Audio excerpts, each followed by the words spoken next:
করে দিতে যাচ্ছে। তারই ধারাবাহিকতায় সে মুজিবীকরণ করার জন্য, আমিকরণ করার জন্য নানান ষড়যন্ত্রে লিপ্ত আছে।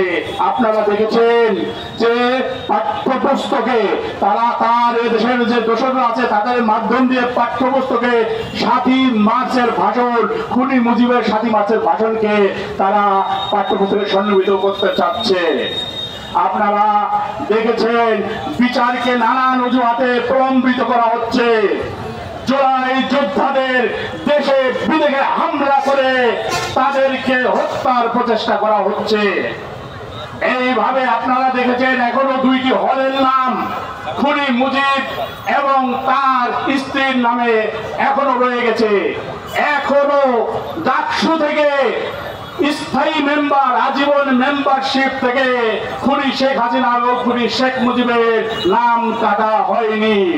এসবের বলে আমাদের অসৎ প্রতিবেশী ভারতের একটি ষড়যন্ত্র আছে, এদেশকে গরদ রাজ্যে পরিণত করে আবার তারা ফায়দা লুটবে।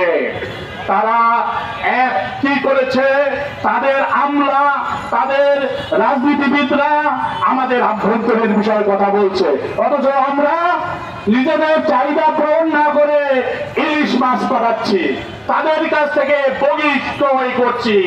সেম এটা হতে দেওয়া যাবে না।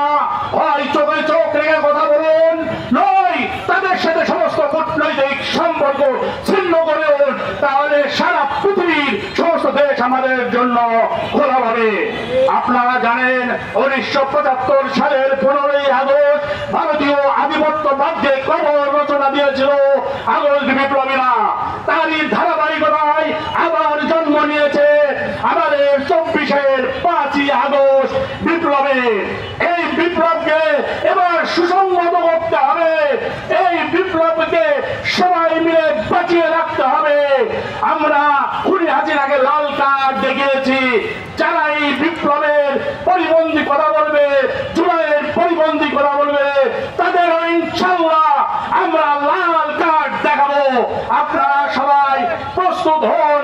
প্রয়োজনে আমরা একটি সম্মিলিত জুলাই বিপ্লব ঐক্য গড়ে তুলে ভারতীয় দালালদের 14 দলকে, তাদের দোসরদের, আওয়ামী লীগকে সমুচিত শিক্ষা দেব দেব দেব ইনশাল্লাহ।